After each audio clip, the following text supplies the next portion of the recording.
క్రీస్తునందు సహోదరి సహోదరులారా, ప్రభువైన యేసు క్రీస్తు నామములో హృదయపూర్వక వందనాలండి. ముందుగా ఇంత మంచి సమయాన్ని ఇచ్చిన తండ్రైన దేవునికి ప్రభువైన క్రీస్తు ద్వారా కృతజ్ఞతాస్తుతులు చెల్లిస్తున్నానండి. అందరూ బాగున్నారండి? వాక్యం చదువుకొని ప్రార్థన చేసుకున్న తర్వాత పాఠంలోనికి వెళదామండి. లూకా గారు రాసిన సువార్త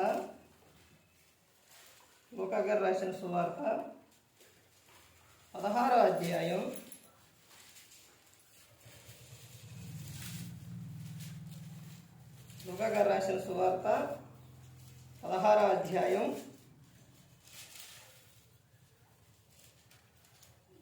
25వ వచనం.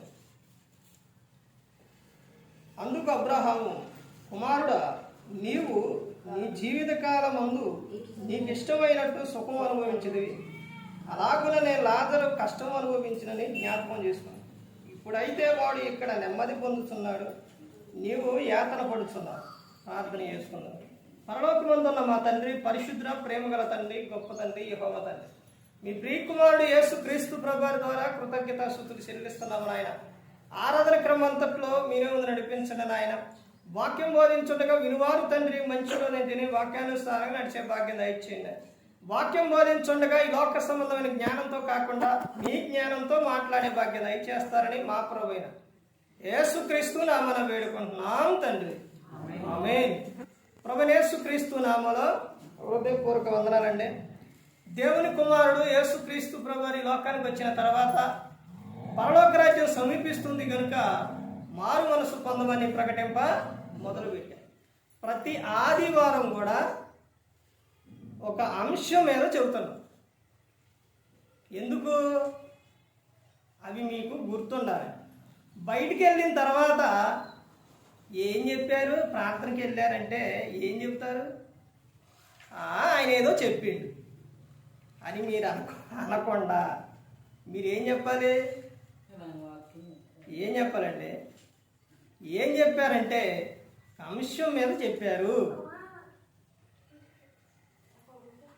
దాని మీద చెప్పారు. అన్నీ గుర్తు లేకపోయినా ఉన్నైనా. పాఠం పేరు, ఈరోజు మనం నేర్చుకుపోయే పాఠం పేరు ఏంటంటే చాలా అద్భుతమైన విషయం. ప్రతి ఒక్కరూ కూడా చాలా జాగ్రత్తగా వినండి, రాసుకోండి. అంశం పాఠం పేరు కష్టములో సుఖముందా? కష్టములో సుఖముందా? ఈ విషయం మీద నేర్చుకుందాం. కష్టం ఆదిలో నుంచి, ఎక్కడి నుంచి చూడాలి? ఆదిలో నుంచి, ప్రారంభం నుంచి అంతం వరకు. అంటే అంతం అంటే మనిషి. తర్వాత దేవుడు చేసిన ఈ సృష్టిలోని ప్రారంభంలోని దేవుడు ఏం చేశాడంటే మన్ని చేసిన నరుని చేసాడు.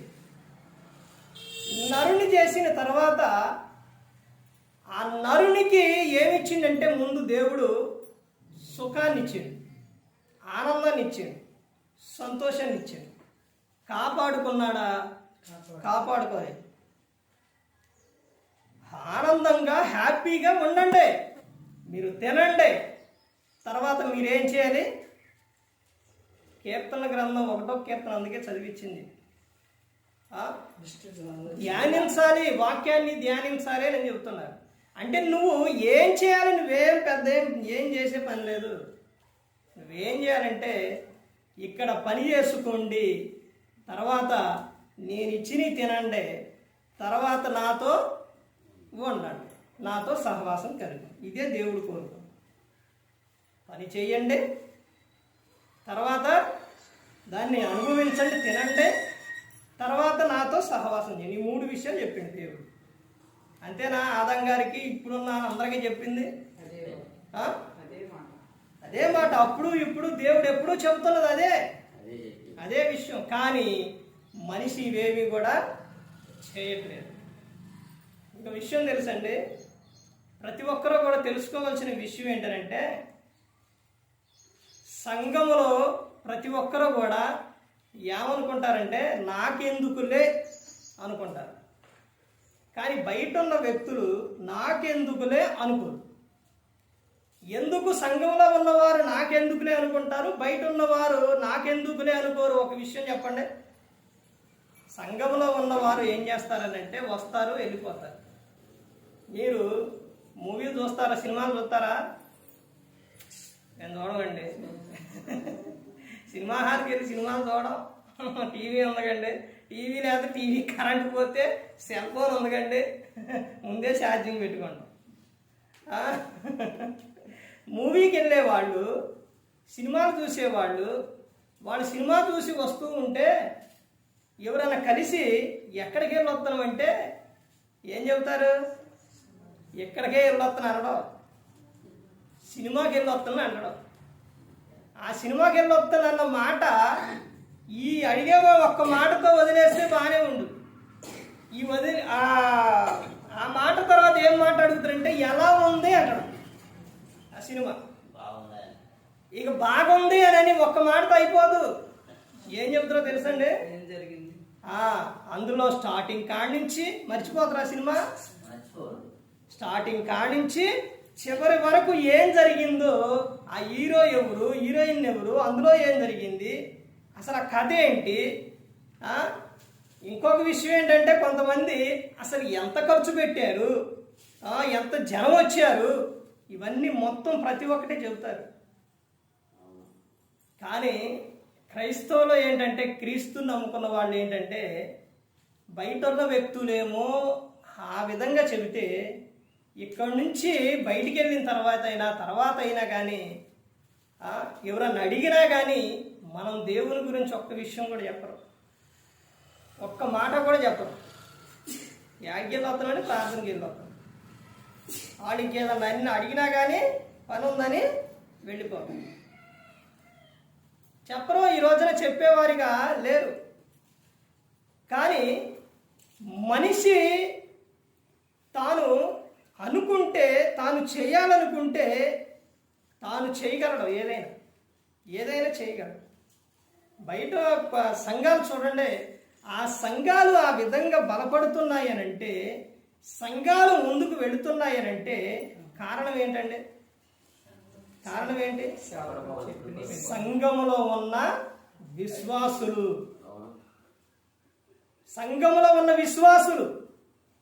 నేను సేవకుల మీటింగ్కి వెళ్ళినప్పుడు ఒక పెద్ద ఆయన వచ్చిండు. ఆ పెద్ద ఆయన ఇప్పుడు లేడండి, మొన్నే చనిపోయిండు. ఒక పెద్ద ఆయన వచ్చినప్పుడు స్టార్టింగ్లోని అక్కడ మీరు సేవ చేస్తున్న ఆ పుటువులు, అంటే వాక్యం చెప్పేటప్పుడు ఆ పుటువులు అవి చూపించాలన్నప్పుడు ఆ పెద్ద ఆయన పుటువు చూపిస్తే నాకు ఆశ్చర్యం వేసింది. చర్చి పెద్దదే. ఎందుకు ఆశ్చర్యం తెలుసండి? చర్చి పెద్దదే. అందులో ఉన్న వారు ఆ చర్చిలో అక్కడక్కడ ఇట్ట కూర్చున్నారు. అందులో ఎక్కువ కనపడుతుంది యవనస్తుల పిల్లలే, ఆడపిల్లలు, మగపిల్లలు, ఎక్కువ యవనస్తుల పిల్లలే కనపడుతున్నారు. ఆ తర్వాత ఆయన చూస్తే ఆయన ఏం చదువుకున్నట్లేదు అనిపించలే నాకు. ఆ తర్వాత తెలిసింది ఎలాగంటే, ఈ పేపర్ రాసేటప్పుడు ఆయన దగ్గర పేపర్ తీసుకొచ్చింది రాయమని.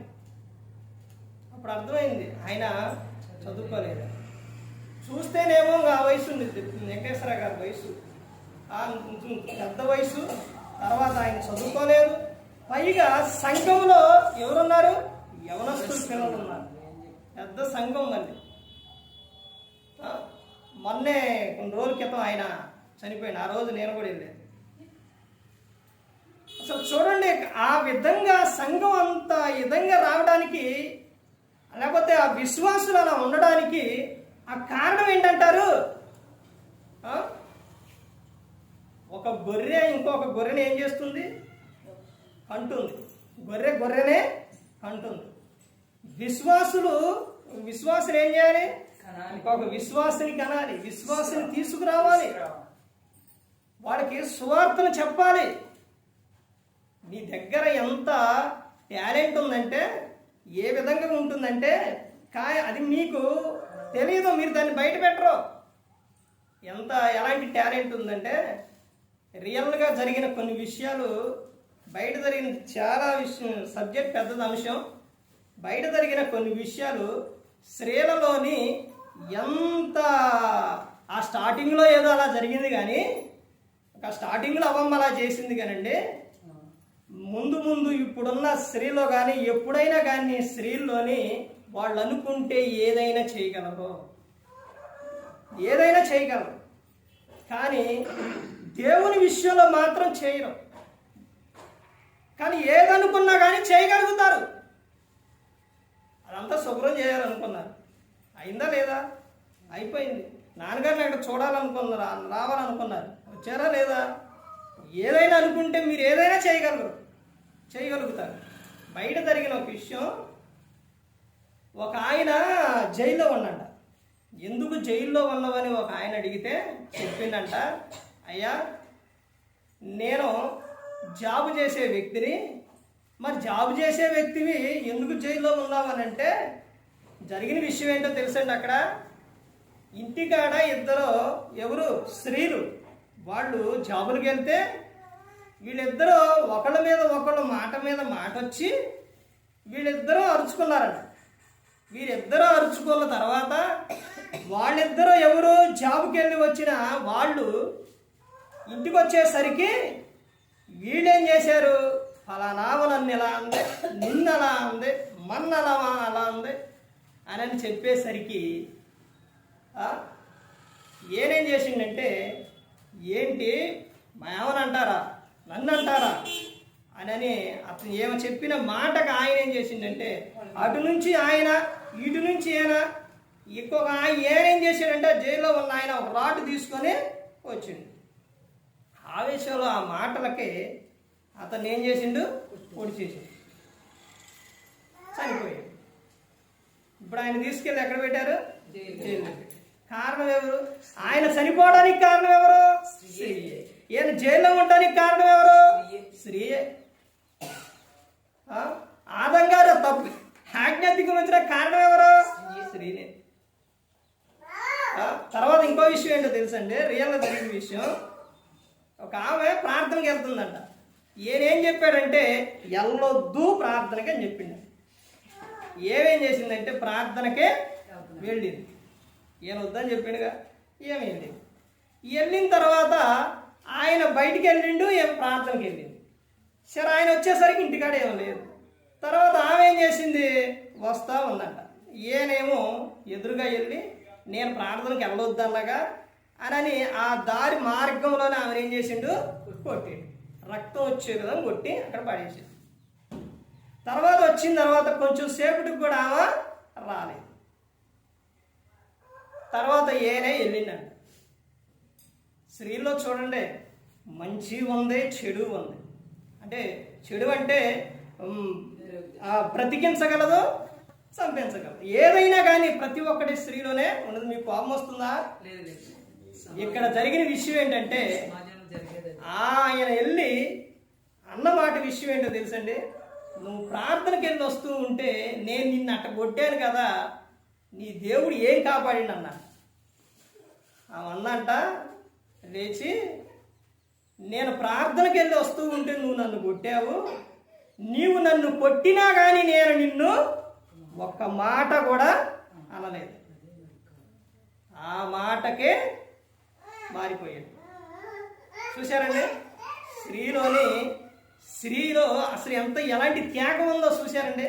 ఇంకో విషయం ఏంటంటే, ఒక పోలీస్ ఆయన విజయవాడలోనే పోలీస్ ఆయన భార్యను కొట్టి వెళుతూ ఉంటే ఆ బైక్ మీద అవి స్కిడ్ అయ్యి డ్రైవేటర్కే తగిలి దెబ్బ తగిలింది.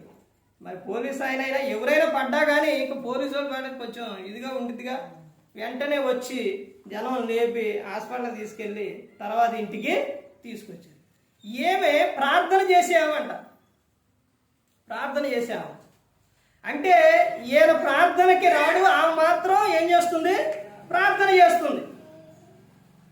ఇప్పుడు ఆయన ఆలోచనలో ఏముందనంటే, నేను నా భార్యను కొట్టాను, తిట్టాను, అందుకే నాకు ఇట్లా జరిగింది, ఆమె ప్రార్థన చేసింది,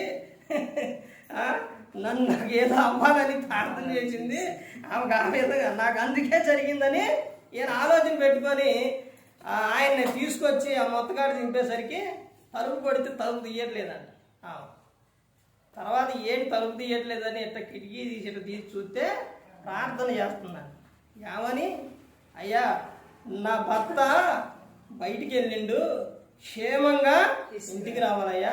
ఆయన నన్ను తెలిసి తెలియ కొట్టాడు, తిట్టినా ఆయన మాత్రం ఎలా రావాలి? క్షేమంగా. భార్య ఏం కోరుకునేదో తెలుసండి? భర్త క్షేమమే కోరుకునేది. స్త్రీలు అసలు ఎక్కువ కాదు. భార్య ఏం కోరుకునిద్ది అంటే భర్త క్షేమమే కోరుకునిద్ది. భర్త అంటే ఎవరు? స్త్రీకి శిరస్సు, పురుషునికి శిరస్సు ఎవరు? క్రీస్తు. క్రీస్తునికి శిరస్సు ఎవరు? తండ్రి అయిన దేవుడు. భర్త లేకుండా పుట్టింటికి వెళ్ళు, అసలు అక్కడ ఉన్నవారు మీ అమ్మ మీ నానే గౌరవం. భర్త లేకపోతే చూసే సమాజం, అసలు పురుషుడు లేకపోతే భర్త లేకపోతే నీకు విలువ లేదు. ఎందుకంటే శిరస్సు ఆయన, శిరస్సు. క్రీస్తు లేకపోతే పురుషునికి విలువ లేదు. అలా ప్రార్థన ఆమె చేస్తూ ఉంటే ఆ తర్వాత ఆమె తలుపు తీసిన తర్వాత నన్ను క్షమించమని కాళ్ళ మీద పడిపోయాడు. అయ్యా, నేను కాదు, దేవుడు అయ్యా క్షమించేది, నిన్ను కాపాడింది ఎవరో? దేవుడు అని చెప్పి. ఇలా ప్రతి ఒక్కటి కూడా ఏదైనా కానీ స్త్రీ అనుకుంటే చేయగలరు. పురుషుడు సందర్భంలో మర్చిపోతారేమో కానీ స్త్రీ మాత్రం మర్చిపో. కష్టంలో నుంచి ఏమొస్తుందో తెలుసండి? సుఖం వస్తుంది. కష్టంలో నుంచి సుఖం. వీర్రాఘపురంలోనే ఒకనాడు సంఘం ఎలా ఉంటుందనంటే, వాడు అప్పుడు పడ్డ కష్టం వాళ్ళ అయిపోయిన తర్వాత ఇంకెవరైనా వచ్చిన వాళ్ళకే సంతోషాన్ని ఇస్తుంది. ఆనందరావు గారు వీర్రాఘపురం రావటానికి కృపారావు గారు నాన్నగారు ఇస్సరపేట నుంచి సైకిల్ వేసుకొని వచ్చేవాడు. సైకిల్ వేసుకొని ఒక చిన్న ఇలా ఉండేది పుట్ట, దాంట్లో క్యారేజీ వాటర్ పెట్టుకొని బాక్స్ పెట్టుకొని వచ్చేవాడు. ఆయన పడ్డ తర్వాత కష్టం. ఆ తర్వాత ఆదం గారు వచ్చారు. ఆదం గారు వచ్చి ఆయన ఏం చేసేవాడంటే పాటలు పాడేవాడు. పాటలు పాడితే తర్వాత మరి ఆరాధన సమయం అయినా కూడికైనా ఏదైనా ఎంతసేపు ఉంటారండి? ఇప్పుడు ఆరాధన అనుకోండి, ఆరాధన ప్రతి ఒక్కటి క్రమంగా జరగాలి. గంటలు రావట్లేదు కదా అని 2-3 గంటలు పాడతారా? పాడరు కదా. కొంచెం సేపు పాడిన తర్వాత టైం అయిపోయింది, పాడారు, తర్వాత ఎవరూ రాలేదు. ఏం చేశాడంటే వాక్యం చదివించిండు, జనం లేదు. వస్తారనుకున్నా రావట్లేదు. మరలా ఏం చేశారు? మరలా పాడారు. అలా సేవకుడు ఎంత బాధపడి ఉంటాడండి? మరలా మళ్ళీ పాటలు. ఎందుకని? విశ్వాసం లేకుంటే ఏం చెప్తారండి? ఎవరు చెప్తారు? ఒకసారి ఆలోచించండి. వస్తేనే కదా. తర్వాత ఆ పాటలు పాడిన తర్వాత మరలా అప్పుడు వాక్యం. ఇప్పుడు ఎలా ఉంటుందో తెలుసండి? అప్పుడు వాళ్ళు పడ్డ కష్టం ఇప్పుడు చర్చి బయట నుంచి ఉంటారు. పురుషులేంటి స్త్రీలేంటి నిండిపోయి బయట కూర్చుంటారు. చర్చి డెవలప్మెంట్ ఏ విధంగా ఉందో, ఎలా ఉందో తెలుసండి? ఇచ్చే విషయంలో ఒక్కళ్ళు ముందుకొచ్చి ఇస్తే ఎంతమంది ఇస్తారో తెలుసండి? వాడు ఇచ్చారుగా, మేము కూడా ఇవ్వాలి. ఇచ్చే విషయంలో అలా ఇస్తూ ఉంటే అది ఆశీర్వాదం అండి. అర్థమవుతుందండి? కష్టంలో ఏముంటుందో తెలుసండి? సుఖం ఉంటుంది కష్టంలో. ఇక్కడ ధనవంతుడు లాజరు సందర్భంలోని ఏం జరిగిందండి? ధనవంతుడు ఏం చేసిండు? తనకిష్టం వచ్చినట్టు తన జీవిత కాలం అంతా కూడా సుఖం అనుభవించాడు. లాజరు మాత్రం ఏం చేసిండు? కష్టం అనుభవించాడు. కష్టానికి సుఖం ఉందానంటే ఇప్పుడు ఇద్దరు ఈ లోకం విడిచారు. తర్వాత ఈ లోకంలో సుఖపడ్డ ధనవంతుడు కష్టపడుతాడు. ఇక్కడ కష్టపడ్డ లాజరు అక్కడ సుఖపడతాడు. ఎప్పుడైతే మనం కష్టపడతామో తర్వాత సుఖం వస్తుంది. దినాన్ని నేను విజయవాడలో నడుచుకుంటూ పోతూ ఉంటే ఎండ విపరీతంగా ఏంటి ప్రభు అని అంటే ఇక్కడ నుంచి అక్కడికి వెళ్ళిన తర్వాత వేరే చాడికి వెళ్తే లోపలికి వెళ్తే చల్లగా ఉంది ఏసీ. చూసారండి, ఏదైనా ప్రతి ఒక్కటి కూడా మనం కష్టపడితేనే తర్వాత సుఖం. ఆ చిన్న వయసులోని చాలా మొన్న వచ్చినప్పుడు చెప్పారు, విన్నారు కండి, చాలా సంతోషంగా హ్యాపీ చక్కగా ఉన్నారు. మధ్యలో ఏమొచ్చినాయి? కష్టం వచ్చింది. ఆ తర్వాత మరలా సంతోషంగా వివాహం అయిన తర్వాత సంతోషంగా ఉన్నా ఇప్పుడు కష్టపడాలి. అంతేనండి, కష్టపడితేనే సుఖం అనేది ఉంది. ఇక్కడ ధనవంతుడు లాజరు సందర్భాల్లో జరిగిన విషయం అది. బైబిల్ గ్రంథంలోని ఆదిలో నుంచి కూడా జరుగుతున్న విషయం అది. కొంతమంది వ్యక్తులు చెప్పండి, మీకు అర్థం అవ్వడానికి ఇప్పుడు బయట ఆ విషయాలన్నీ చెప్పాను, ఉపమానంగా అర్థం అవ్వడానికి చెప్పాను. మనకు గుర్తు రావాల్సింది ప్రతి ఒక్కటి కూడా బైబిల్ గ్రంథంలో నుంచి మనకు గుర్తు రావాలి. నువ్వెవరికైనా చెప్పాలన్నా కానీ ఏదైనా కానీ నీ జీవితంలో జరిగినది చెప్పొచ్చు. తర్వాత బైబిల్ గ్రంథంలో వాళ్ళ జీవితాల్లో దేవుడు ఎందుకు రాపించిండంటే వాటి ద్వారా తెలుసుకొని ఎలా బ్రతకాలో ఎలా ఉండాలో దేవుడు రాపించింది. ఆదాం గారు తాను ముందు సుఖపడ్డాడో దేవుని మాట వినకుండా తర్వాత కష్టపడ్డాడు. ఆ నుంచి అబ్రహాం గారు కూడా అంతే, ఇస్సాక్ గారు కూడా అంతే, వారి జీవితాల్లో జరిగినాయి. తర్వాత యాకోబు గారు కూడా అంతే. చదవండి, ప్రతి ఒక్కరి జీవితంలో ముందు కష్టాలు తర్వాత సుఖాలు, ముందు సుఖాలు తర్వాత కష్టాలు, ఇవే జరిగినాయి. యోసేపు గారి విషయాల్లో ముందు కష్టపడ్డాడు తర్వాత సుఖపడ్డాడు. తర్వాత దావీదు గారు ముందు చిన్న వయసులో ఆయన ఏం చేసిండు? చిన్న వయసులో కష్టపడ్డాడు, తర్వాత సుఖపడ్డాడు. తర్వాత ఆయన ఇంకొక ఆయన ఉన్నారు, వీళ్ళిద్దరూ కూడా పడ్డ బాధలు ఏంటో, వాళ్ళు ఎందుకు బాధపడ్డారు అని నేను చూస్తే ఎవరో దావీదు గారు, సంసోను గారు ఆయన ముందు ఏం చేసిండు? ఆయన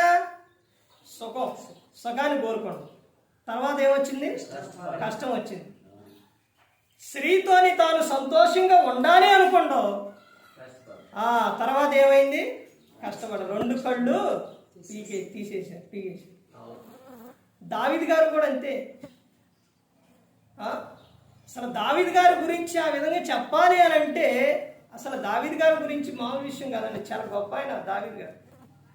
కానీ స్త్రీతో సంతోషం కోరుకుండో తర్వాత తాను జీవితకాలం అంతా కూడా ఏం చేసుకుండో కష్టం అనుభవించింది. కష్టం ఎలాంటి కష్టమో తెలుసండి? తాను ఉన్నంత కాలం కూడా, భూమి మీద తాను ఉన్నంత కాలం కూడా ఆనందంగా సంతోషంగా లేడు. ఎవరి ద్వారానో ఒకరి ద్వారా బాధపడుతూనే వచ్చిండు దావీదు గారు. ముందు సుఖపడితే తర్వాత ఏం పడతావు? కష్టపడతావు. ముందు కష్టపడితే తర్వాత సుఖపడతావు. అది శరీర సంబంధంగా విషయమైన, ఆత్మ సంబంధమైన విషయమైన ఏదైనా కానీ. తర్వాత ఇంకా ముందుకెళ్తే చూడండి, ఇంకా గ్రంథం ఏం చెబుతుందో. యోబు గ్రంథం 39వ అధ్యాయం, యోబు గ్రంథం 39వ అధ్యాయం 16వ వచనం. తన పిల్లలు తనవి కానట్టు వాటి ఎడల అది కాఠిన్యము చూపును, దాని కష్టము వ్యర్థమైనను దానికి చింత లేదు. తమ పిల్లల కాని వారి విషయంలో ఇక్కడ చెబుతున్న విషయం, వారికి ఏదైనా కానీ వీళ్ళకి ఏమి లేదంట, చింత లేదంట. కానీ తమ పిల్లలు, తమ గర్భాన పుట్టిన తమ పిల్లల విషయంలో వారు ఏదైనా కానీ వారిని చాలా ప్రేమగా చూసి వారు కష్టపడుతూ ఉంటే తల్లిదండ్రులు చూడగలరా? చూడలేరు. ఇదే సందర్భం ఒక ఆయన దగ్గరకు వచ్చింది. ఎవరంటే సొలొమోన్ గారి దగ్గరకి పిల్లల విషయాల్లో వచ్చింది. గుర్తుందండి? ఏ సందర్భం వచ్చింది? ఇద్దరు తల్లులు ఉంటారు. ఒక ఆమె పిల్లవాడు చనిపోతారు. తర్వాత ఆమె ఏం చేసిద్దంటే ఏనా నా పిల్లవాడు అంట, బ్రతికున్నవాడు నా బిడ్డ, ఆమె కూడా నా బిడ్డ, ఇద్దరు నా బిడ్డ నా బిడ్డ నా బిడ్డ అంటే ఎక్కడ తీసుకొస్తారు? సొలొమోన్ గారి దగ్గర తీసుకొస్తారు. ఇద్దరు నా బిడ్డ నా బిడ్డ. మరి ఏం చేస్తారు ఆయన? ఇక అప్పుడు ఆ పిల్లోని పడుకోబెట్టి, అబ్బా పడుకోబెట్టి ఒక కత్తి తీసుకురా అని అన్న తర్వాత కత్తి తీసుకొచ్చి మధ్యకి చేసి ఇదొక ముక్క ఇదొక ముక్క తీసుకు ఇచ్చేస్తున్నాను. అప్పుడు ఇలా కత్తి ఎత్తంగానే ఎవరంట? కన్న తల్లి వద్దయ్యా, ఆ బిడ్డ ఎక్కడున్నా సంతోషంగా ఉండాలి, సుఖంగా ఉండాలి, ఆమెకే ఇచ్చేయమని తన బిడ్డ కాని ఆమె తల్లి ఏమంది? చనిపోయాను. మౌనంగా ఉంది. కానీ తల్లి మాత్రం, కన్న తల్లి ఏం చేసింది? వద్దయ్యా, ఆ బిడ్డ ఎక్కడున్నా సంతోషంగా ఉంది. చూశారండి? అంటే కడుపున తన గర్భాన పుట్టిన పిల్లల విషయాల్లోనే తల్లి ప్రేమ ఏ విధంగా ఉంటుందో చూడండి. ఇప్పుడు కష్టం ఎక్కడుందో తెలుసండి? తల్లి గర్భం ధరించిన కాడి నుంచి నెల నెల బిడ్డ బయటికి వచ్చేంత వరకు కూడా కష్టం. బరువు రోజు రోజుకి నెల ఏమవుతుంది? బరువు పెరుగుతుంది. తల్లి అయినా కానీ స్త్రీ ఏం చేస్తుంది? ఆ బరువును మోస్తూ ఆ కన్న తర్వాత, ఆ కష్టానికి తర్వాత తల్లి ఏం చేస్తుంది? ఏం చేస్తుందంటే, ఇప్పుడు తల్లి గర్భంలో ఉన్నప్పుడు కానించి, కనేటప్పుడు కానించి అంత ఆనందంగా ఉంటుందా? ఆనందంగా ఉంటుందా? ఆనందంగా ఉండదు, ఇబ్బంది పడుతూనే ఉంటుంది. ఆ ఇబ్బంది హాస్పిటల్లో ఉన్నప్పుడు, అక్కడే ఉన్నప్పుడు, అంటే అది వరకైతే మనం అంటే తెలియదు కానికంటే అప్పుడు వరకు అక్కడ ఉన్నప్పుడు ఇద్దరు మరదలు, మా యావని చూడటానికి, మా వైఫ్ని చూడటానికి మరదలు వచ్చింది. ఆమె ఇద్దరు కూడా మొత్తం వాళ్ళ ఇంట్లో ముగ్గురు కడుపుతో ఉన్నారు, గర్భం ధరించారు, కడుపుతో ఉన్నారు. వీళ్ళకి అంటే ఆ చెల్లి అంటే బామ్మరిదల ఆమె ముందు ప్రసవించింది, తర్వాత మా యావ, తర్వాత మరదలు, ముగ్గురికి. అయితే ఏమని చూడటానికి ఆమె వచ్చింది ఉదయాన్నే. వచ్చేసరికి సాయంత్రానికి ఏమకు కూడా నొప్పులు వచ్చినాయి. మేము అప్పుడు అక్కడే ఉన్నాం. నొప్పులు వస్తే ఆ రూమ్లోకి తీసుకెళ్తే అసలు హాస్పిటల్లో మామూలుగా లేదండి, కేకలు. ఎంత నొప్పులు అనుకున్నారు? అవి స్త్రీలు మీ అందరికీ కూడా వివాహం అయ్యి పిల్లలు కనిన వారందరికీ కూడా తెలుసు. అంత కష్టం, ఆ బాధ భరించి తాను బిడ్డ బయటకు వచ్చిన తర్వాత ఆ తల్లి ఏం చేస్తుంది? ఆనందిస్తుంది, సుఖపడుతుంది, సంతోషం ఇస్తుంది, చాలా సంతోషిస్తుంది. కష్టంలోని నాకెందుకులే, నేనేడ పడతలే, బాధ నాకెందుకులే అనుకుంటే పిల్లలు వస్తారా? ఈ రోజున ఉంటారా? ఉండరు. కానీ తల్లి అలా అనుకోరు. తన కష్టం ఎంత బాధ అయినా కానీ ఆమె ఏం చేస్తుంది? భరిస్తూ ఉంది. చాలా బాధపడుతుంది స్త్రీ. ఆ కష్టం ప్రతి ఒక్కరు కూడా తెలుసుకోవాలి. స్త్రీ తాను చాలా కష్టపడుతుంది, చాలా. ఆమెకు ఎప్పుడు కూడా భూమి మీద ఉన్నంత కాలం కూడా ప్రతి ఒక్క విషయంలో ఆ పాప కానించి కూడా ఆమె వృద్ధాప్యానికి వచ్చే వరకు కూడా స్త్రీకి రెస్ట్ అనేది ఉండదు. ప్రతి ఒక్క విషయంలో చేస్తూనే ఉంది స్త్రీ. ఒక్క రోజు కూడా సెలవు తీసుకుంటే పురుషుని పరిస్థితి ఏంటి? ఏదో కాదు, వేసుకునే వస్త్రం ఒకటే కనపడకపోతేనే ఏది ఎక్కడుంది కనపడకపోతేనే అప్పుడు ఆమె వచ్చి తీసేవారు. ఆమె ఎప్పుడైనా కానీ నేను చెయ్యను, నేనే చేయగలను అని అంటే పురుషునికి చాలా బాధ కలిగింది. కానీ స్త్రీ ఎప్పుడు కూడా అలా అనుకోదు. తర్వాత ఇంకా ముందుకెళ్తే చూడండి, ఇంకా ఏం చెప్తున్నారు. సామెతల గ్రంథం 1వ అధ్యాయం, సామెతల గ్రంథం 1వ అధ్యాయం 27వ వచనం చూడండి. భయము మీ మీదకి తుఫాను వలె వచ్చినప్పుడు, సుడిగాలి వచ్చినట్లు మీకు అపాయం కలిగినప్పుడు, మీకు కష్టమును దుఃఖమును ప్రాప్తించినప్పుడు నేను అపహాస్యం చేసేదను. ఎవరు చెబుతున్నారు? దేవుడు చెబుతాడు. దేవుడు చెబుతానండి. గ్రంథం చదివేటప్పుడు, ఇప్పుడు ఇక్కడైనా ఎక్కడైనా ప్రతి ఒక్కరు కూడా గ్రంథం చదివేటప్పుడు, ఒక పుస్తకం రాసేటప్పుడు ఇవన్నీ క్లాసులో చెప్తే బాగుంటుంది. కానీ ఇలా అంశం తీసుకున్నప్పుడు దాని మీద వెళ్ళాలి, మరలా వేరే విధంగా వెళ్ళకూడదు, ఎందుకంటే అర్థం అవ్వదు. కానీ ఇక్కడ చెబుతున్న విషయం అంటే సామెతలు రాసింది ఎవరో? సొలొమోను గారు రాసింది. కానీ ఇక్కడ మాట్లాడుతున్న విషయం ఎవరు? ఒకసారి రాసిన ఆయనైనా దేవుడు మాట్లాడతారు, రాసిన ఆయన మాట్లాడతారు, అక్కడ ఉన్న వ్యక్తులు మాట్లాడతారు.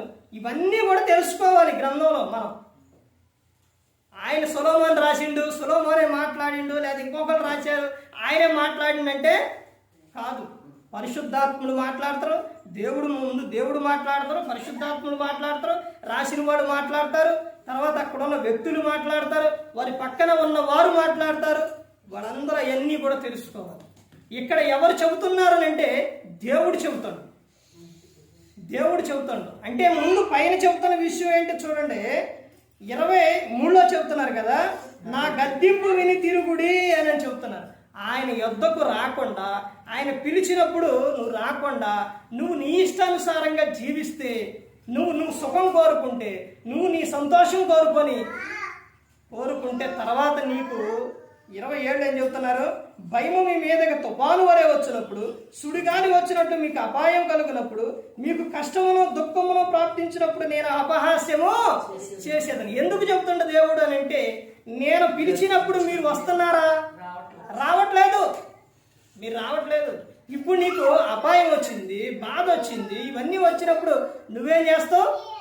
అప్పుడు పిలుస్తావు. అప్పుడు నేను అపహాస్యం చేసేదను అని దేవుడు చెబుతాను. మీరు నన్ను కింద ఇంకా చదువుకుంటే, మీరు నన్ను శ్రద్ధగా వెతికేదారు కానీ నేను మీకు దొరకను అని చెబుతాను.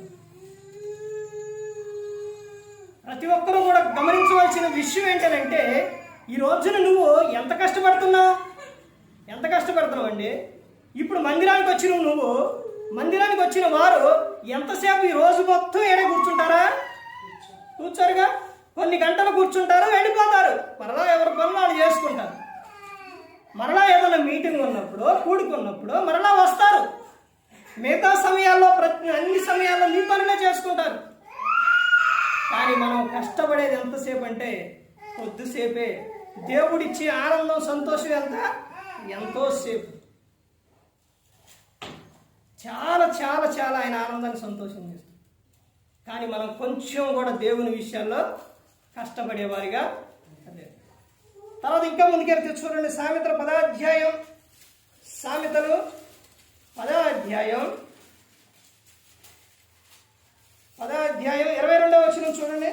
యెహోవా ఆశీర్వాదం ఐశ్వర్యం ఇచ్చును, నరుల కష్టము చేత ఆశీర్వాదం ఎక్కువ కాదు. యెహోవా ఆశీర్వాదం ఏమి ఇస్తారు? ఐశ్వర్యాన్ని ఇస్తారు. నువ్వెంత కష్టం చేసినా దాన్ని ఆశీర్వదించేది ఎవరు? దేవుడు ఆశీర్వదించాలి. కీర్తనలో 128 కీర్తనలో అదే ఉంటుంది. నీ కష్టార్జితం నువ్వు అనుభవించాలి అని అంటే ఆయన యందు నువ్వేమోనే భయభక్తులు కలిగి ఉండాలి అని చెబుతున్నాను. ఎంత సంపాదించినా, ఎంత వచ్చినా, ఏది చేసినా ఉండట్లేదండి. చిల్లు సంచిలో వేసినట్టే ఉందని చెబుతుంట. నువ్వు ఆయన యందు భయభక్తులు కలిగి ఉంటే నీకు ఆయన ఇస్తారు, ఐశ్వర్యాన్ని ఇస్తారు. చాలామంది బయట ఉన్న వ్యక్తులు చూడండి, బయట ఉన్న వారు ఏదన్నా అన్ని జనుల్లో చూడండి, వాళ్ళు ఏం చేస్తారు? ఏదన్నా వాళ్ళ సందర్భం ఏంటంటే పండగ కానీ ఏదైనా వచ్చిందనుకోండి, ఇద్దరు కలిసి ఏం చేస్తారు? వచ్చి ఆడ కూర్చుంటారు. ఇద్దరు కలిసి వస్తారు. ఎందుకని? దేవుడు మాకు మేలు చేస్తారండి. దేవుడు చెబుతున్నా కూడా, తండ్రి అయినా దేవుడు చెబుతున్న విషయం కూడా అదే. మీరిద్దరు కలిసి వస్తే, ఇద్దరు కలిసి ఉంటే నేను మిమ్మల్ని ఏం చేస్తా? ఆశీర్వదిస్తా. ఇద్దరు కలిసి భూమి మీద ఏకీభవిస్తే మీకు ఏది కావాలన్నా ఏదైనా కానీ దొరికిద్ది అని చెప్పాను దేవుడు. ఎక్కడ ఇద్దరు ముగ్గురు కూడి ఉంటారో నేను అక్కడ ఉంటాను అని ఆయన చెప్పి ఉన్నారు. భర్త, భార్య, వారు, పిల్లలు వారందరూ కలిసి ఉంటే, కలిసి మందిరానికి వస్తే, కలిసి వాళ్ళు దేవుణ్ణి ఆరాధించి స్తుతిస్తే, దేవుణ్ణిలో ఉంటే ఏదడిగినా కానీ దేవుడు ఇస్తారు. ఏదడిగినా ఇస్తారు. ఎందుకు దేవుడు జతపరుస్తుండు? ఎందుకంటే మార్కు సువార్త 10వ అధ్యాయంలో 6-7 వచనాల్లో యేసుక్రీస్తు ప్రభువారు చెబుతారు, సృష్టి ఆదిలోనే దేవుడు పురుషుణ్ణి స్త్రీని కలుగు చేసిన, సృజించిన. ఎందుకు కలుగు చేసిండు దేవుడు? వారిద్దరూ ఏమై ఉన్నారని చెప్తారు? ఏక శరీరమై ఉన్నారు. ఏక శరీరమై ఉన్నారు. ఇప్పుడు ఫంక్షన్కి, ఇప్పుడు వివాహానికి వెళ్ళాలి. వివాహానికి ఒక్కళ్ళే వెళ్తే ఎలా ఉంటుంది? ఇద్దరు వెళితే ఏ విధంగా ఉంటుంది? ఒక విషయం ఎప్పుడైనా మీరు గమనించారా?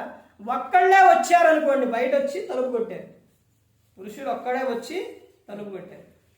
ఇప్పుడు లోపల ఉన్న వ్యక్తులు తలుపు తీసి ఆయన లోపలికి రమ్మంటారా? వీళ్ళు బయటకు వస్తారా?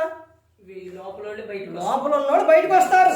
పురుషుడు ఒక్కడే వచ్చింది కాబట్టి రండి లోపల అంటారా? అనరు. వీళ్ళే బయటకు వస్తారు. అదే ఇద్దరు భర్త భార్య ఇద్దరు కలిసి వచ్చారు, తలుపు తీసి వాళ్ళు బయటకు వస్తారా లేకపోతే లోపలికి రమ్మంటారా? బయట ఉన్న వాళ్ళే లోపల రమ్మంటారు. బయట నుంచున్నారు, రండి అని అంటారు.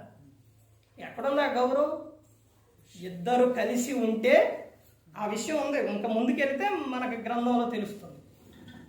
దేవుడు తండ్రి అయిన దేవుడు రాపించిండు బైబిల్ గ్రంథంలో. ఇద్దరు కలిసి వస్తే మందిరానికి అదేంటో తెలుసండి? ఆశీర్వాదం. మాకు కలిసి రావట్లేదండి, మాకు బాధలు పోవట్లేదండి, మాకు ఎన్నేనంటే ఒక్కళ్ళ వల్ల ఏం ప్రయోజనం? ఆ ముందు మనం ఇంకా ముందుకెళ్తే, నేను చెబుతున్నాను కాదండి, బైబిల్ గ్రంథంలో ఉంది, ఆ మాటలు ఉన్నాయి.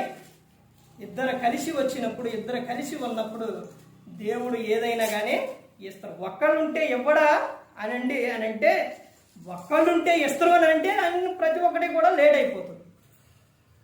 ప్రతి ఒక్కటి లేట్ అయ్యేది. ఎలాంటి లేట్ అయ్యి ఎంత లేట్ పడుతుంది అని అంటే, భర్త మారితే భార్య భార్య మారితే భర్త వీళ్ళిద్దరూ ఎవరో ఒకళ్ళు మారకపోతే దేవుడు ఇస్తున్నా కానీ ఆనందం ఉంటుందా? ఉండదు. అసలు మీరు ఎల్లప్పుడూ ఎలా ఉండాలని దేవుడు కోరుకుంటుంటే, మీరు ఆనందంగా సంతోషంగా ఉండాలని దేవుడు కోరుకుంటాడు. మీరు ఎప్పుడు నవ్వుతూ సంతోషంగా ఉండాలి. క్రైస్తవులనంటే, క్రీస్తుని నమ్ముకున్న వారంటే ఎప్పుడు నవ్వుతూ ఉండాలి. ఒక ఆమె ప్రయాణమై వెళుతూ ఉందంట. విమానాశ్రయానికి వెళ్ళిన తర్వాత అక్కడ టికెట్ చెక్ చేస్తారు. చెక్ చేసేటప్పుడు ఏమే ఇచ్చేటప్పుడు కూడా నవ్వుకుంటా మాట్లాడుతుండేదట ఆయనతో. మరలా ఆమె తిరిగి వచ్చేటప్పుడు కూడా నవ్వుకుంటే మాట్లాడేదంట. అలా ఆమె ఎప్పుడైనా ఆమె వెళ్ళినప్పుడు, వచ్చేటప్పుడు ఎప్పుడు కూడా ఆమె నవ్వుతూనే చక్కగా మాట్లాడేదంట. ఆ తర్వాత కొన్ని రోజుల తర్వాత ఆమె కనపడలేదంట. కనపడబోయేసరికి ఈయన అక్కడి నుంచి మరి అడ్రస్ అవన్నీ ఉంటాయి కండి, తెలిసిద్ది కదా, అవి తీసుకొని ఆమె దగ్గరకు వెళ్ళేటండి. అమ్మా, మీరు వచ్చినన్ని రోజులు నాకు చాలా ఆనందంగా ఉండేదమ్మా. మీరు చక్కగా ఎవరు కూడా అలా మాట్లాడేవాడు కాదు, నవ్వుతూ పలకరించేవాళ్ళు అని ఆమెను అడిగినప్పుడు ఆమె చెప్పిన సమాధానం ఏంటంటే, అయ్యా, దేవుడు గ్రంథంలో చెప్పిండు అయ్యా, ఎప్పుడు ఎల్లప్పుడూ ఆనందంగా సంతోషంగా ఉండాలి. అలా బ్రతకాలి క్రైస్తవుడు ఎప్పుడు కూడా. నీకు ఎన్ని శ్రమలు వచ్చినా, బాధలు వచ్చినా, ఏదొచ్చినా కానీ దేవునికి చెప్పుకో. కానీ నువ్వు మాత్రం ఎలా ఉండాలి? ఆనందంగా ఉండాలి, సంతోషంగా ఉండాలి. ఆనందాన్ని సంతోషాన్ని చూస్తే అపవాది పారిపోతారు. అర్థమైందండి. నువ్వు ఎప్పుడు కూడా ఏడ్చుకుంటూ బాధపడుతూ ఉంటే వాడేం చేస్తారు, ఇంకా నీకు పెంచుతారు బాధ. తర్వాత ఇంకా ముందుకెళ్తే చూడండి ఏమని చెప్తున్నారు. సామెతల గ్రంథం 13వ అధ్యాయంలో చూడండి. సామెతలు 13వ అధ్యాయం 11వ వచనం చూడండి. మోసం చేత సంపాదించిన ధనం క్షీణించిపోవును, కష్టము చేర్చి కూర్చుకుని వాడు తన ఆస్తిని వృద్ధి చేసుకొనును. మోసం చేసి సంపాదించిన ఆస్తి క్షీణించిపోతుంది. కష్టం చేసిన ఆ సంపాదన ఏమవుతుంది, వృద్ధి అవుతుంది. కష్టం చేసి తెచ్చిన సంపాదన దాన్ని ఖర్చు చేయాలన్నా కానీ ఏం చేస్తావు, ఆలోచిస్తావు. నీ కష్టం గుర్తొస్తుంది. అదే మోసం చేసి నువ్వు తీసుకొచ్చింది అయితే ఇచ్చేయి, కొని తెచ్చేయి, పోతేనే అనుకుంటారు. అందుకనే చెప్తున్నా, దేవుడు ప్రతి ఒక్కటి కూడా గ్రంథంలో మనకి ప్రతి ఒక్కటి కూడా రాపించాడు. ఇంకా ముందుకెళ్తే చూడండి. సామెతల 14వ అధ్యాయం 23వ వచనంలో చూడండి. ఏ కష్టము చేసినను లాభమే కలుగును, వట్టి మాటలు లేమిడికి కారణములు. ఏ కష్టము చేసినా కానీ లాభం, ఏ పనన్నా చేయి, ఏ వ్యాపారం అన్నా చేయి, ఏది చేసినా కానీ నీకేమొస్తుంది, లాభమే కలుగుతుంది. కానీ ఇద్దరు కూర్చొని ముగ్గురు కూర్చొని పని చేయకుండా ఏమీ లేకుండా మాట్లాడుకుంటే ఏమన్నా లాభం వస్తుందా? అదే ఏమని చెప్తున్నారు, ఏ కష్టం చేసినా లాభం కలుగును, వట్టి మాటలు లేమిడికి కారణములు. వట్టి మాటల వలన ఏమొస్తుంది, ఉపయోగం ఏముండదు, ఏమీ ఉండదండి. కష్టము చేస్తే నీ కష్టములోనే ఏమొస్తుంది, సుఖం అనేది ఉంది. తర్వాత ఇంకా ముందుకెళ్తే ఏమని చెప్తున్నారు చూడండి. సామెతలు 16వ అధ్యాయం 26వ వచనం చూడండి. కష్టం చేయు వాని ఆకలి వాని కొరకు వాని చేత కష్టం చేయించును, వాని కడుపు వానిని తొందర పెట్టును. చూసారండి. తర్వాత ఇంకా ముందుకెళ్తే ఏమని చెప్తున్నారు చూడండి. ఇక ప్రసంగి గ్రంథం 4వ అధ్యాయంలో చూడండి. ప్రసంగి గ్రంథం 4వ అధ్యాయం 9వ వచనం. ఇద్దరు కష్టము చేత ఉభయులకు మంచి ఫలము కలుగును గనుక ఒంటి గాడై ఉండుట కంటే ఇద్దరు కూడి ఉండుట మేలు. ఇలా చెప్పిన సందర్భం అదేనా? అర్థమవుతుందండి. ఒంటిగాడు ఇద్దరు కలిసి ఇద్దరు కష్టము చేత ఉభయులకు మంచి ఫలము కలుగును.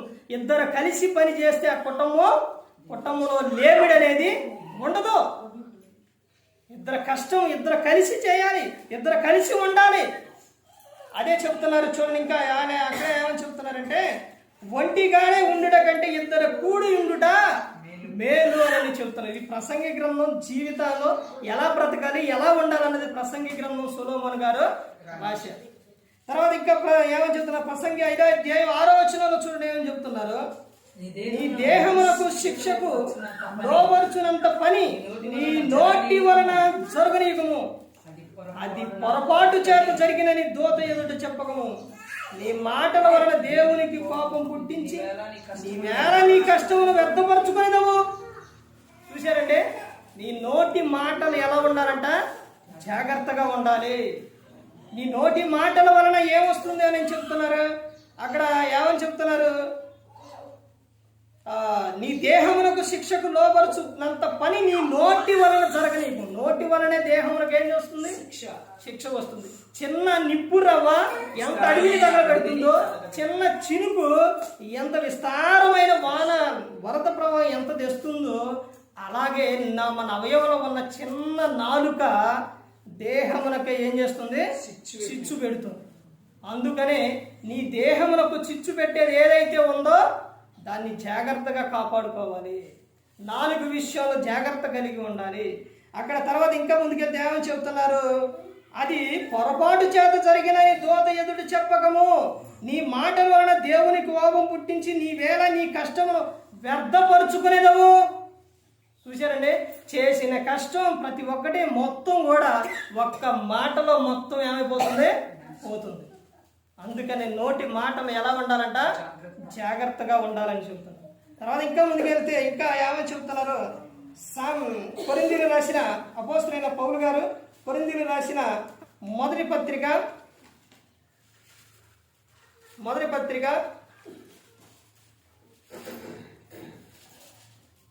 3వ అధ్యాయం 8వ వచనం. నాటువాడు నీళ్లు పోయేవాడును ఒకటే, ప్రతివాడు తాను చేసిన కష్టము గలది జీవనము జీతం పుచ్చుకోను. ఏం పుచ్చుకోనంట? జీతం పుచ్చుకోనంట. తాను చేసిన కష్టం ఏదైతే ఉందో దానికి ఏమొస్తుంది? నాటేటప్పుడు ఇప్పుడు నెక్స్ట్ వరి పంటలు వస్తాయి కండి. తాను వేసిన తన కష్టం, తాను చేసిన కష్టానికి ఏమొస్తుంది? ప్రతిఫలం వస్తుంది. తర్వాత ఇంకా ముందుకెళ్ళి తెచ్చుకోండి ఏమని చెప్తున్నారు. అపోస్తలుడైన పౌలు గారు కొరింథీయులకు రాసిన రెండో పత్రిక 11వ అధ్యాయం 27వ వచనంలో చూడండి. అపోస్తలుడైన పౌలు గారు చెబుతున్న విషయం చూడండి. ప్రయాసములతోనూ కష్టములతోనూ తరచుగా జాగరణములతోనూ ఆకలి తప్పులతోనూ తరచుగా ఉపవాసములతోనూ చలితోనూ దిగంబరత్వంతోనూ ఉంటిని. ఇంకను చెప్పవలసినవి అనేకములున్నవి. చూశారండి, ఆయన పడిన కష్టం సంఘం కోసం అపోస్తలుడైన పౌలు గారు ఎంత కష్టపడ్డాడండి. ఈ రోజున ఎంత విధంగా, ఏ విధంగా సేవకులైనా ఎవరైనా కానీ ఇదివరకు ఉన్న ప్రతి ఒక్కరూ కూడా చాలా కష్టపడ్డవారు. ఇప్పుడు కూడా పడుతున్నారు. కష్టపడే వాళ్ళు పడుతూనే ఉన్నారు. కష్టంతోనే ఏమొస్తుందంట? సుఖం అనేది వస్తుంది. తర్వాత ఇంకా ఏం వస్తుంది? అపోస్తలుడైన పౌలు గారు గలతీయులకు రాసిన పత్రిక, అపోస్తలుడైన పౌలు గారు గలతీయులకు రాసిన పత్రిక 4వ అధ్యాయం 11వ వచనం చూడండి. 4వ అధ్యాయం 11వ వచనం. మీ విషయమై నేను పడిన కష్టము వ్యర్థమైపోవునేమని మిమ్మును గూర్చి భయపడుచున్నాను. గలతీయులకు పత్రిక రాస్తూ అపోస్తలుడైన పౌలు గారు చెబుతున్న విషయం, మీ విషయమై నేను పడిన కష్టం వ్యర్థమైపోవునేమని భయపడుచున్నాను. ఒక సేవకుడు విశ్వాసుల విషయాల్లో ఏ విధంగా ఉంటాడో తెలుసండి. వాళ్ళకి సువార్తను ప్రకటించాలి, సువార్తను చెప్పాలి, వారి ఆత్మలను వాళ్ళు రక్షింపబడాలి అని ఎంత కష్టం తీసుకుంటాడంటే, చలైనా ఎండైనా వానైనా కానీ ఏదైనా కానీ సేవకుడు వస్త్రం, ఎంత కష్టమైన వస్త్రం వచ్చి ఎందుకు వస్తారండి? తాను వాళ్ళకేం చెప్పాలి? వాక్యం అనగా ఆత్మీయ ఆహారం. అది ఆహారం వాళ్ళకి, వాళ్ళ ఆత్మకు ఏమందించాలి? ఆహారం అందించాలి. శరీర సంబంధమైన ఆహారం ఇంటికైతే దొరుకుతుంది, కానీ ఆత్మ సంబంధమైన ఆహారం, ఆత్మకు ఆహారం, వాక్యం ఎక్కడ దొరుకుతుంది అని అంటే, ఎక్కడ దొరుకుతుంది? దేవుని మందిరంలో దొరుకుతుంది. మీ ఆత్మను రక్షించేది ఏంటి అని అంటే వాక్యం. అపోస్తలుడైన పౌలు గారు పడ్డ బాధ, ఆయన పడ్డ బాధ చెబుతున్న విషయం. నేను మీ విషయమై పడ్డ కష్టం వ్యర్థమైపోయి దేవునని భయపడుతున్నాను. ఆయన ఇంకా ముందుకెళ్తే ఇంకా చూడండి ఏమని చెప్తున్నారు. 3:4 చూడండి ఏమని చెప్తున్నారు. 3వ అధ్యాయం 4వ వచనంలో చూడండి. వ్యర్థముగా ఎన్ని కష్టములో అనుభవించితరా, అది నిజముగా వ్యర్థమగు మగున ఆత్మను మీకు అనుగ్రహించి మీలో అద్భుతములు చేయించువాడు ధర్మశాస్త్ర సంబంధ క్రియల వలన లేక విశ్వాసంతో వినుట వలన చేయించుచున్నాడు. అబ్రహాము దేవుని నమ్మిను, అది అతనికి నీతిగా ఎంచబడిను. దేవుణ్ణి నమ్మితే అది మనకు ఎలా కలుగుతుందంట? నీతిగా కలుగుతుంది. తర్వాత ఇంకా ముందుకెళ్తే ఫిలిప్పీయులకు రాసిన పత్రిక, అపోస్తలుడైన పౌలు గారు ఫిలిప్పీయులకు రాసిన పత్రిక 2వ అధ్యాయం 16వ వచనంలో చూడండి అని చెబుతున్నారు. అట్టి జనమ మధ్యన మీరు జీవవాక్యమును చేతపట్టుకొని లోకమందు జ్యోతుల వలె కనబడుచున్నారు. ఎలా కనబడుతున్నారంట? జ్యోతుల వలె కనబడుతున్నారు. మీరు దేవుని వాక్యమును వినేవారు, దేవుని వాక్యమును చదివేవారు, గైకొనేవారు ఎవరంట? ధన్యులు. ప్రకటన గ్రంథం 1వ అధ్యాయం 3వ వచనంలో చెప్తారు. మీరు ఎలా ఉన్నారంటే మీరు జ్యోతుల వలె ఉన్నారు, వెలిగే వారిగా ఉన్నారు. కానీ వెలిగించరు. మాకెందుకంటే మీరు వెలిగితే మీరు మీ కుటుంబంలో ఉన్న వారిని వెలిగిస్తారు, వారు వారి తర్వాత వారిని వెలిగిస్తారు. 10 మంది ఉన్న సంఘం ఎంత ఎంత డెవలప్ అవుతుందో కారణం ఏంటో తెలుసండి. 10 మంది ఉన్న సంఘం కింద పాలిష్ చేశారండి రాయి. కారణం ఏంటి? ఎందుకని? వాళ్ళు ఏం చేస్తారో తెలుసండి. వాళ్ళు మా చర్చికి ఏం కావాలి, మాకు ఇది కొదువుగా ఉంది, మాకు కావాలని దేవునికి ఏం చేస్తారు? ప్రార్థన చేస్తారు. ప్రార్థన చేసినప్పుడు దేవుడు చెప్తున్న విషయం ఏంటి? అది వెంటనే వాళ్ళకు గుర్తొచ్చింది. ఏంటది? మత్తయి సువార్త 7వ అధ్యాయం 7వ వచనం. అడుగుడి మీకు ఇవ్వబడును, వెతుకుడి మీకు దొరుకును, తట్టుడి మీకు తీయబడును. వాళ్ళు ఏం చేస్తారు? విశ్వాసులు ఏం చేయాలి? అడగాలి దేవుణ్ణి. అడిగిన తర్వాత ఏం చేయాలి? వెతకాలి. తర్వాత ఏం చేయాలి? తట్టాలి. ఇవేవి అడిగి వెతకకుండా, తట్టకుండా, ప్రయత్నించకుండా ఇవన్నీ చేస్తే ఏడ నుంచి వస్తాయి? ఒక ఆయనంట ప్రార్థన చేస్తుందంట. తర్వాత ఇంకో సేవకుడు అడిగిందంట, వివాహం అయిందా అని అడిగిందంట. లేదండి ఇంకా అవ్వలేదు, ప్రార్థన చేస్తున్నాడు. వివాహం అవ్వడానికి ప్రార్థన చేస్తున్నాడు. ఎన్ని సంవత్సరాలు వచ్చినాయి?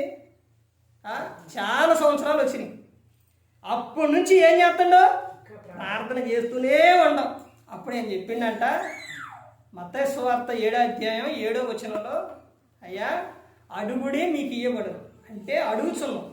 మరి అడుగుడి మీకు ఇవ్వబడును, వెతుకుడి మీకు దొరుకును. మరి వెతకాలగా, అడిగి ఊక్కుంటే సరిపోయిద్దే? దేవుడు ఇవ్వాలంటే నువ్వు ప్రయత్నించాలిగా. అడుగు తట్టుడి మీకు తీయబడును, అడుగుడి మీకు ఇవ్వబడును, వెతుకుడి మీకు దొరుకును అని చెబుతాను. అలాగే ప్రార్థన చేసే వారు ఏం చేయాలి? ప్రయత్నించాలి, వెతకాలి.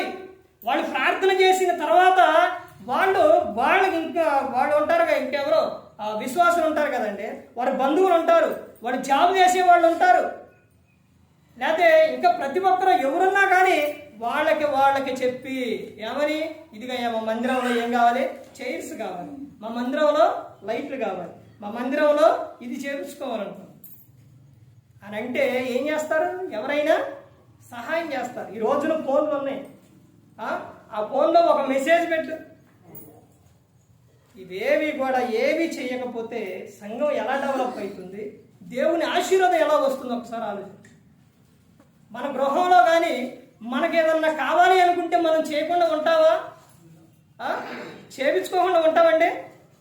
చేయకుండా ఉండం, అలా వదిలేయరు.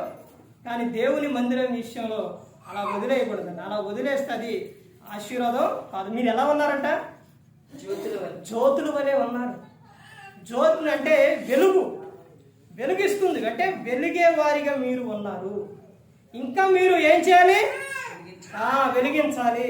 అదే తర్వాత ఇంకా ఏమని చెప్తున్నారో చూడండి. అక్కడ తర్వాత చూడండి ఏమని చెప్తున్నారు. అందువలన నేను వ్యర్థంగా పరిగెత్తలేదనియు,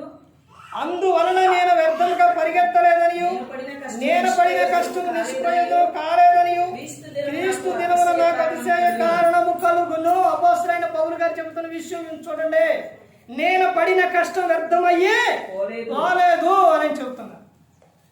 వ్యర్థమైపోలేదు అని చెప్తున్నా. తాను పడిన కష్టం ఏదైతే ఉందో, సువార్త నిమిత్తం ఏదైతే పడ్డాడో, ఎంత కష్టమైతే పడ్డాడో, దానికి ఆయన చెబుతున్న విషయం ఏంటంటే, నేను ఈ లోకం విడిచిన తర్వాత నాకు అక్కడ ఏముంది? జీవ కిరీటం ఉంది అని చెబుతున్నారు. దేవుని పని నిమిత్తం నువ్వు పడే ప్రతి ఒక్క కష్టం కూడా, ప్రతి ఒక్కటి కూడా వ్యర్థమైపోదు. ప్రభునందు మీ ప్రయాస వ్యర్థమయ్యి పోదు అని చెబుతున్నాను. అయితే దేవుని యందు మీరు కదలని వారు స్థిరులుగా ఎప్పటికీ ప్రభువునందు ఏమైందనట ఆసక్తులై ఉండాలి. ఇంకా చెప్పడానికి ఇంకా చాలా రిఫరెన్స్లు ఉన్నాయి. ప్రతి ఒక్కరూ కూడా గమనించుకోవాలి, ప్రతి ఒక్కరూ కూడా తెలుసుకోవాలి. కష్టంలోనే ఏముందనంటే సుఖం అనేది ఉంది. ఈ రోజున నీవు దేవుని పని విషయాల్లో కష్టపడుతున్నావా? అది నీ కుటుంబానికి దీవెన, ఆశీర్వాదం. నువ్వు చేసే ప్రార్థన కానీ, నువ్వు చేసే పని కానీ అది వ్యర్థమైపోదు. మా మామగారు ఆమె మొన్న వచ్చినప్పుడు చెప్పారు కానీ 15 సంవత్సరాల పాటు కళ్ళు కనపడకపోతే అప్పుడు ఇవి కాదండి, చిన్న పుస్తక కొత్త నిబంధన గ్రంథం. దాన్ని ఇలా పెట్టుకొని ఇలా ఇలా లైట్ ఇలా పెట్టుకొని ఇలా దీపం ఇలా పెట్టుకొని ఇలా పట్టుకొని అలా చదివేది కళ్ళు కనపడుతున్నప్పుడు. ఆ తర్వాత ప్రార్థన చేసేది, పాటలు పాడేది. సేవకుడు వచ్చిండి అని అంటే ఆనందరావు గారు ఆయన ఇంత ఉండండి, బాబు అంత ఉండండి, ఆయన ఏరు పట్టుకొని వెళ్తా ఉండండి, తీసుకెళ్ళాడు ఆయన. ఆయనతో మా మామగారు అయ్యా అశోక్ని అయ్యగారిని చేయాలయ్యా అని నేను అనుకోనండి. ఈ ముసలా ఏం పని లేదు, నేను అయ్యగారిని అవడండి అనుకునేవాడు. ఇప్పుడు దేవుడు ఆమె చేసిన ప్రార్థన, ఆమె చెప్పిన మాట, ఆ కష్టం వ్యర్థమైపోయిందా? మనం మీరు వచ్చినప్పుడు గది చూశారు కదా, లోపల యువతల పక్క గది చూశారుగా. ఆ గది ఇదివరకు ఎలా ఉండేదో తెలుసండి? అంత చీకటండి. అసలు ఏమి కనపడేది కాదు. అంత చీకటి ఆ విధంగా ఉండేది. అక్కడ కొన్ని రోజుల తర్వాత అవి కింద ఇది చేసిన తర్వాత అక్కడ ప్రార్థన చేయడం మొదలుపెట్టింది. ప్రార్థన అంటే ఎలాగంటే కన్నీటితో ప్రార్థన. అసలు ఆ కన్నీరు అక్కడ అంతలెక్క కారిపోయేది. ఎంత కన్నీరు అంటే దేవునికి ప్రార్థన చేయడం, ఉపవాస ప్రార్థన, కన్నీటి ప్రార్థన, అంత ప్రార్థన అక్కడ. ఆ ప్రార్థన ఫలితమే ఈరోజు అక్కడ ఆ వెలుతురు, ఆ గది అలా ఉంది అని అంటే అక్కడ జరిగిన ప్రార్థన, ఆ గదిలో ఉన్న ప్రార్థన, ఆ గదిలో ఉన్న వాక్యం, అదే ఈ రోజున అక్కడ అలా వెలుగుతూ ఉంది. ఆ గది అలా ఉంది. అక్కడ వాక్యం చెప్పేది అక్కడే, ప్రార్థన చేసేది అక్కడే. అప్పుడు మరి అక్కడ అలా చేసినప్పుడు అక్కడ ఏముంటుందండి? దేవుని వెలుగు అనేది ఉంటుంది, ఆనందం అనేది అక్కడ ఉంటుంది, సంతోషం అనేది ఉంటుంది. అంటే ముందు అక్కడ చేసిన పని ఏంటి? అక్కడ కష్టం అంటే దాని విధానం అక్కడ ఏంటంటే ప్రార్థన అండి. దేవునికి మనం ప్రార్థన చేసినప్పుడు మనం ఉన్న ప్రదేశంలో, మనం ఉన్న చోట అక్కడ దీవించబడుతుంది, ఆశీర్వదింపబడుతుంది, అవన్నీ కూడా మంచిగా ఉంటాయి. అదే విషయం అక్కడే ప్రసంగం చెప్పినప్పుడు, ఆ గదిలోనే అక్కడే వాక్యం చెప్పినప్పుడు అక్కడ వచ్చిన వ్యక్తులు, బంధువులు ఆ వాక్యం విని మత్తయి సువార్త 11:28-29 వచనాలు, ప్రయాసపడి భారం మోసుకొనుచున్న సమస్త జనులారా నా యొద్దకు రండి అని అక్కడే ఆ వాక్యం చెప్పినప్పుడు అక్కడున్న భార్య భర్త వాళ్ళు ఏమయ్యారు? మారిపోయారు, మార్పు చెందారు. ఈ దేవుడే మాకు కావాలి. ఎందుకని? మనము మాట్లాడితే, మనం పిలిస్తే, మనం ప్రార్థన చేస్తే దేవుడు వినే దేవుడు ఆ ప్రార్థన విన్నాడు. ఈ రోజున అలా ఉందన్నమాట. అదంతా వాళ్ళు కళ్ళగట్టినట్టు వాళ్ళు విన్నారు, చూశారు. వాళ్ళు అన్యులుగా ఉన్న వాళ్ళు, విగ్రహాన్ని చేసే వాళ్ళు ఏమైపోయారో తెలుసండి? మార్పు చెందారు. మనం ఎలా ఉన్నామంటే వెలిగే జ్యోతులుగా ఉన్నాం. మనం ఏం చేయాలని అంటే ప్రార్థన చేయాలి. ఈ రోజున ప్రార్థన చేయడానికి, కన్నీటితో ప్రార్థన చేయడానికి, ఉపవాస ప్రార్థన చేయడానికి మనిషికి ఎక్కడుందండి ఖాళీ? ఎక్కడుందా ఖాళీ? ఆశీర్వాదం వద్దా? దీవెన వద్దా? నువ్వు చేసే ప్రార్థన ఎంతసేపు చేస్తున్నావు మనం? దేవునితో మాట్లాడుకునేది, దేవునితో సహవాసం చేసేది, అది ఎప్పుడు కూడా వ్యర్థమైపోదు. అక్కడ మాట కానీ, ప్రార్థన కానీ ప్రతి ఒక్కడే కూడా మనం వచ్చి చూశారు. వ్యర్థమైపోయింది ఏదన్నా? కొన్ని సంవత్సరాల క్రితం జరిగిన ప్రార్థన ఫలితం అక్కడే దేవునికి మొరపెట్టుకున్నప్పుడు దేవుడు బహుమానాన్ని, కుమార్తెని అక్షయనే ఇచ్చింది. నేను చేసింది ఒకటే. ఏం చేశాను తెలుసండి? ప్రార్థన చేశాను దేవునికి. అన్నిటితో ప్రార్థన.